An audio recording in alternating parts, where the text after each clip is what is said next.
Bonjour à tous, j'ai attendu quelques temps pour faire cette vidéo parce que je voulais avoir un retour suite à la grande réunion des loges qui a eu lieu le mardi 15 avril. Donc j'attendais d'avoir toutes les remontées de la part de plusieurs organisations et de plusieurs contacts que nous avons dans différentes loges pour faire cette vidéo sur le sujet de Donald Trump. Trump est-il fou? Alors j'ai pris quelques notes pour ne rien oublier sur les remontées qui m'ont été faites. Alors le premier sujet, c'est concernant la question de sa santé mentale. Nous savions que Joe Biden avait quelques difficultés cognitives, on va dire. Il n'avait que quelques heures de lucidité par jour, c'est un secret de polichinelle. Il n'a pas pu aller au bout de la campagne présidentielle, il a dû abandonner en cours, et même quasiment à la fin de la campagne. C'est ce qui a conduit à la candidature de Kamala Harris, qui a perdu magistralement face à Donald Trump. La question aujourd'hui se pose sur Donald Trump, car lorsqu'un enfant de 8 ans veut rebaptiser le golfe du Mexique en golfe d'Amérique, ou veut faire du Canada le 51e État des États-Unis, ou veut conquérir le Groenland, on dit c'est de la puérilité. Quand c'est dans la bouche d'un homme de 80 ans, ce serait plutôt de la sénilité.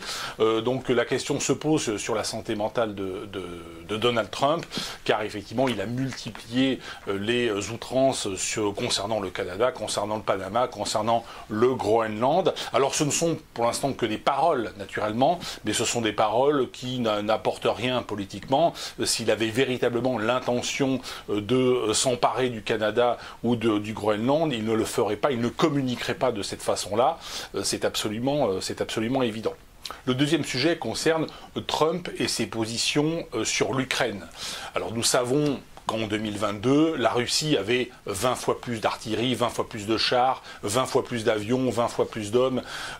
J'avais fait une vidéo donc en décembre 2021 qui expliquait pourquoi et comment la Russie allait envahir l'Ukraine. Je m'étais bien gardé à l'époque de dire qui allait gagner la guerre ou qui allait perdre la guerre, parce que naturellement, dans une opération militaire, le facteur humain est absolument essentiel et on ne peut pas prévoir à l'avance quel sera le résultat des opérations militaires. Mais j'avais, contrairement à tous les analystes français et européens, dit qu'il y aurait bel et bien une invasion ou une tentative d'invasion de l'Ukraine par la Russie. Donc c'était tout à fait prophétique. Je me garderai bien aujourd'hui encore d'annoncer qui va gagner ou qui va perdre cette guerre sur le plan militaire. Ça, nous n'en savons rien. Nous savons qu'aujourd'hui, par contre, nous sommes à l'équilibre des forces, tant en termes d'artillerie, en termes de munitions, en termes de drones, même les Ukrainiens ont quelque avance, en termes d'aviation et en termes de chars. Ce qui est absolument incroyable en 3 ans et demi de guerre. L'aide occidentale à l'Ukraine a été absolument déterminante. Et puis les Ukrainiens se sont battus. Il y a, je rappelle aujourd'hui, plus de 450 000 hommes sous les drapeaux ukrainiens et qui sont des conscrits, qui ne sont pas des mercenaires et qui ne sont pas des soldats de métier, comme c'est le cas dans l'armée russe pour les soldats russes qui sont envoyés sur le front ukrainien, qui sont systématiquement, qui ne sont pas des conscrits, mais qui sont des soldats de métier ou des soldats recrutés en mercenariat pour mener ce combat. Donc je me garderai bien de vous dire qui va l'emporter sur le plan militaire. Nous savons que d'ici cet été, donc à l'été 2025, les Ukrainiens auront plus d'avions et plus d'artillerie que la Russie, et qu'ils pourront peut-être reprendre l'initiative. Vont-ils utiliser cette supériorité pour lancer une initiative? Je n'en sais rien. Cette initiative va-t-elle réussir? Je n'en sais rien, encore une fois. Et personne d'ailleurs en loge ou dans les milieux autorisés n'est capable de donner une quelconque réponse à ces questions-là. Par contre, ce que nous savons, c'est que l'économie russe est exsangue du fait des embargos divers et variés, et du fait qu'elle a vendu son pétrole et son gaz sur des contrats de 30 ans à la Russie, à la Chine et à l'Inde, et qu'elle a hypothéqué son avenir pour les 30 ans qui viennent, qu'elle a épuisé la quasi-totalité de ses fonds souverains, qu'elle a épuisé la totalité de ses stocks d'armes soviétiques. Plus de 20 000 chars et d'engins blindés ont été détruits en source officielle. Aujourd'hui, la Russie est relativement exsangue, et d'ici 2026, de toute façon, l'économie russe ne permettra plus de poursuivre l'effort de guerre. Donc la guerre devra s'arrêter tôt ou tard. Donc ça, c'est la situation, on va dire, du terrain, à la fois militaire et économique. Militairement, on ne peut rien dire. Économiquement, on peut dire que 2026, de toute façon, c'est game over pour la Russie. Alors dans ce contexte, Poutine est un peu coincé, parce qu'aujourd'hui, il ne peut pas accepter le cessez-le-feu qui a été proposé par les Américains, et proposé avec force, proposé quasiment imposé d'ailleurs à l'Ukraine. Donc l'Ukraine, joue le jeu de je suis d'accord avec les États-Unis, acceptons le cessez-le-feu, mais Poutine ne peut pas parce qu'il a dépensé 1 million d'hommes. Je rappelle qu'il y a eu 1 million de morts et de blessés graves du côté de la Russie en 3 ans et demi, qu'1 million de Russes sont partis à l'étranger et ne sont pas prêts de revenir, pour tout ça pour conquérir 20% du territoire ukrainien. Donc s'il arrêtait la guerre tout de suite et s'il signait un traité de paix immédiatement, ce que veut fondamentalement Trump, eh bien, le régime poutinien, le régime, Poutine, risquerait de perdre le pouvoir, car les militaires, comme la population russe, lui reprocheraient d'avoir dépensé énormément pour finalement un résultat extrêmement médiocre. Donc il est obligé, peu ou prou, de poursuivre la guerre, même si effectivement la Russie est sur une très mauvaise pente, mais il peut peut-être espérer que d'ici 1 an, le régime ukrainien s'écroule, qu'il y ait un coup d'État peut-être en Ukraine, qu'il y ait un événement quelconque qui pourrait le sauver, mais aujourd'hui il est trop engagé dans la guerre pour jeter l'éponge, un petit peu comme le Kaiser Guillaume II était très engagé en 1917, il a fallu attendre novembre 1918 pour que la guerre soit terminée et que la guerre soit perdue par l'Allemagne. Pareil pour Hitler en 1944, il savait que la guerre était perdue, mais il a poursuivi le combat jusqu'au bout. Dans ces circonstances, l'autocrate ou le dictateur est obligé d'aller au bout de sa logique, quitte à effectivement finir dans le bunker et se manger une balle. Voilà, c'est un petit peu la finalité. Du point de vue de Trump, pour en finir sur ce sujet, l'Amérique est un peu coincée, parce que l'Amérique se présente comme le protecteur de l'Occident. Donc l'Amérique a été obligée d'aider un petit peu l'Ukraine, donc en proportion de ses forces, l'Amérique n'a pas donné grand-chose, mais en volume, ça représente quand même quelques dizaines de milliards de dollars, donc ça a été absolument déterminant, notamment entre 2022 et 2024. Aujourd'hui, il n'y a plus d'aide américaine à l'Ukraine, ce n'est plus autant déterminant, mais l'Amérique a été obligée de défendre un petit peu et d'aider un petit peu l'Ukraine. De la même manière que les Américains se présentent comme étant les protecteurs des pays arabes et de l'Israël face à la menace iranienne, de même qu'ils se présentent comme étant les protecteurs du grand Japon, Japon, Corée du Sud, Taïwan, face au chien fou qui est Kim Jong-un de la Corée du Nord.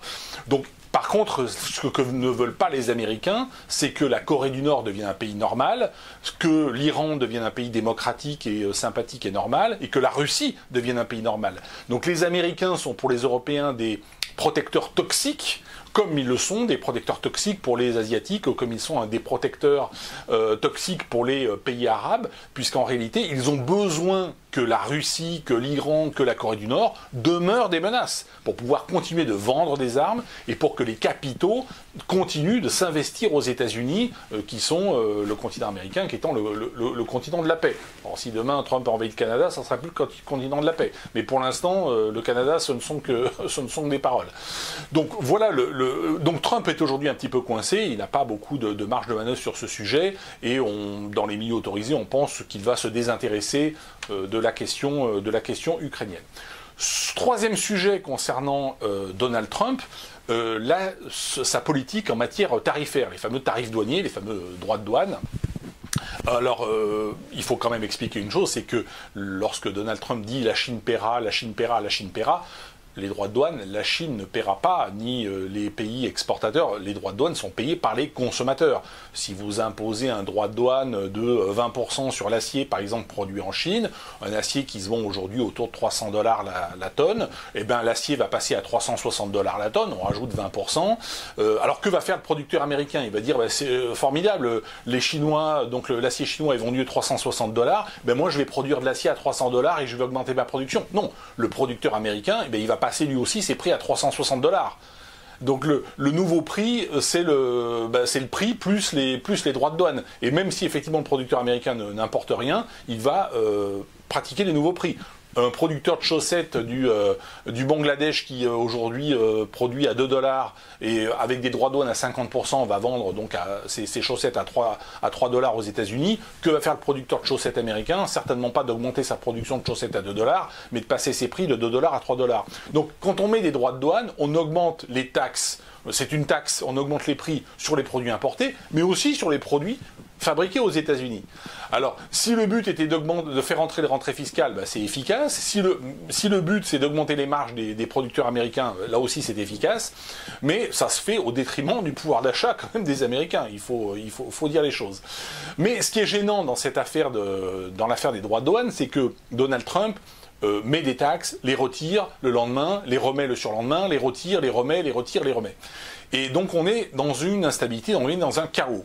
Ce chaos fait chuter la bourse, et ce chaos fait chuter aussi l'investissement, fait chuter le tourisme aux États-Unis, ça crée de l'instabilité. À la limite, s'il disait il y a 50% de droits de douane, maintenant, sur les 10 ans qui viennent, je fais voter par le Congrès, et il y a un consensus national, parce que mettons qu'il y ait beaucoup de chômage aux États-Unis, qu'il y ait 30-40% de chômeurs aux États-Unis, comme à l'époque de la Grande Dépression, ce qui n'est pas le cas aux États-Unis, hein. Il y a 4% de chômeurs, et on voit pas très bien d'ailleurs qui va travailler à fabriquer des chaussettes et des t-shirts aux États-Unis. Ça, je ferme la parenthèse. Mais quand bien même on déciderait aux États-Unis, par un consensus, le Congrès, la Chambre des représentants, le Sénat, la présidence américaine, l'administration américaine, qu'il faille impérativement mettons 50% de droits de douane sur tous les produits importés pour produire plus aux États-Unis et importer moins, sur les 10 ans qui viennent, si on savait que dans les 10 ans qui viennent, sur les 10 ans qui viennent, on aurait 50% de droits de douane, bah, les producteurs s'adapteraient, effectivement. Mais là, on met les taxes, on les retire, on met les taxes, on les retire. Donc ce chaos entraîne des chutes de prix, des chutes de cours de bourse, la chute du dollar aussi qui est voulue par l'administration Trump, et également la chute du Bitcoin. Alors, la Dharma Chakra nous incite, notamment le 48e verset de la 4e Dharma, si le sage ne regarde pas ce que les gens disent, il regarde ce qu'ils font. N'écoute pas ce que les gens disent, il regarde ce qu'ils font. Quand on analyse aujourd'hui ce sujet, le sujet de ce chaos économique et de ces droits de douane qu'on met, qu'on retire, et le chaos que cela génère, l'analyse qui est faite, c'est que quand on regarde ce que font les investisseurs américains et ce que font les personnes initiées aux États-Unis, c'est qu'ils achètent du Bitcoin qui a beaucoup baissé, qui est aujourd'hui à entre 75 000 et 80 000 dollars, parce que, effectivement, nous savons que l'économie américaine, aujourd'hui, elle arrive au bout d'une certaine logique. L'économie mondiale, de manière générale, il y a trop de dettes. Biden a fait énormément de dettes. Le quoi qu'il en coûte macronien en Europe, on a fait énormément de dettes. Qu'à un moment donné, il va falloir écrouler la monnaie d'une manière ou d'une autre pour annuler ses dettes. Mais détruire ses dettes, c'est détruire aussi les créances. Donc tous les Français qui ont investi en assurance vie, qui ont des livrets, ben, cet argent sera perdu. Ça, c'est un fait. Et ensuite, il nous faudra bien une monnaie qui ne soit plus une monnaie étatique. Donc ça rentre aussi dans la logique un petit peu, on va dire, anarcho-capitaliste et libertarienne qui est dans le courant trumpien. Hein, donc il y a cette dimension-là. Donc on fait beaucoup de bruit sur le Canada, on fait beaucoup de bruit sur l'Ukraine, on fait beaucoup de bruit sur les droits de douane. Ça, ce sont des contre-feux, nous disent les loges. Ce que font réellement les initiés aux États-Unis, c'est d'acheter du Bitcoin. C'est d'acheter ce qui est pas cher pour vendre ce qui est cher. Et finalement, c'est ce que Trump a fait toute sa vie. En tant que promoteur immobilier, comment est-ce qu'on fait des affaires? C'est pas en faisant des ventes. Parce que quand on vend un bien, que ce soit un immobilier, que ce soit une action, une obligation, ou quelque bien que ce soit, on vend au prix du marché, au prix actuel. On fait une bonne affaire en faisant un achat. C'est à l'achat qu'on gagne de l'argent. En achetant ce qui est au rabais, ce qui est en solde, en quelque sorte. On achète ce qui est pas cher, et ensuite on revend au prix normal, au prix du marché. Donc le but, encore une fois, de ce contre-feu sur, encore une fois, les droits de douane, le Canada, l'Ukraine, etc., c'est une façon d'amuser la galerie, d'amuser les plateaux de télévision. Et pendant ce temps-là, eh bien, on fait baisser les prix, notamment les prix du Bitcoin, on en achète massivement, et ensuite, effectivement, le jour où le Bitcoin vaudra $1 million et plus, et j'ai fait plusieurs vidéos là-dessus qui expliquaient que, de toute façon, c'était la monnaie du futur, et c'est l'Internet de la monnaie. Hein. Donc, il y a 30 ans, il y a beaucoup de gens qui ne croyaient pas en l'Internet. Ils pensaient que l'Internet allait s'écrouler, que ça allait disparaître, que ça allait être interdit, parce qu'il y avait beaucoup de conneries qui diffusaient sur Internet. C'est vrai, il y a beaucoup de conneries diffusées sur Internet, mais pas que. Et le Bitcoin, c'est pareil. Hein. Tout le monde aujourd'hui vous dit, non mais ça va disparaître. Enfin, on nous dit aujourd'hui un peu moins que ça va disparaître, mais il y a quelques années, c'était ça allait être interdit, c'était fait. Aujourd'hui, vous avez des institutionnels aux États-Unis, des initiés, des grandes banques, des grands groupes d'investissement, et puis dans l'entourage de Donald J. Trump, qui achètent massivement, et c'est ça qu'il faut regarder, du Bitcoin, parce que c'est la monnaie du futur, et dans cette transaction-là, dans ce deal-là, il y aura 99,9% de l'humanité qui sera des perdants, qui feront partie des perdants, et puis le 0,1 ou 0,001 qui auront acheté au bon moment, qui auront acheté le Bitcoin quand il n'est pas cher, et à 80 000 $, c'est pas cher, et même à 100 000 $, c'est pas cher, parce que le jour où il vaudra 1 million ou 10 millions de dollars, eh bien, vous vous souviendrez plus si vous avez acheté votre Bitcoin à 70 000 ou à 80 000 ou à 100 000 $. Ça n'a plus beaucoup d'importance. On peut acheter un Bitcoin entier ou un dixième de Bitcoin ou un centième ou un millième. Ce qui est important, c'est voir la plus-value qu'on peut faire à ce niveau-là. Et c'est vraiment le sens vraiment du retour qu'on a aujourd'hui des loges, des loges, y compris des loges américaines, parce que quand on dit les loges, elles sont connectées au niveau mondial, les loges maçonniques et non maçonniques, c'est beaucoup plus large que la franc-maçonnerie, bien évidemment. Et c'est l'information qu'on a. Il ne faut pas regarder ce que les gens disent, il faut regarder ce qu'ils font, et ce qu'ils font aujourd'hui les initiés. Ce que font aujourd'hui les initiés, c'est d'acheter effectivement du Bitcoin et pas n'importe quelle crypto-monnaie, pas de l'Ethereum. Je vous ai expliqué déjà 100 fois que l'Ethereum c'était de la saloperie, c'est une monnaie inflationniste, elle n'est pas en quantité limitée sur Terre. Le Bitcoin c'est de l'or numérique, c'est en quantité limitée sur Terre et ça n'est pas contrôlé par les États. Donc c'est fondamentalement très anarchiste et quand un État est hyper endetté et s'écroule, eh bien c'est ce type de monnaie qui survivra. L'or aussi, mais l'or c'est plus difficile de faire des transactions en or, et puis les banques centrales peuvent faire baisser le prix de l'or. Elles ne peuvent pas faire baisser le prix du Bitcoin, et de plus en plus de banques centrales vont même faire des réserves en Bitcoin. Et ça, c'est des choses que vous allez découvrir, mais que lorsque vous le découvrirez grand public, eh bien, ce sera trop tard. Enfin, ce sera jamais véritablement trop tard. Mais disons que aujourd'hui, c'est quand même le bon moment pour entrer effectivement sur le Bitcoin, parce que c'est ce que font les investisseurs initiés, ils achètent du Bitcoin. Voilà, merci à toutes et à tous, et je vous dis à bientôt.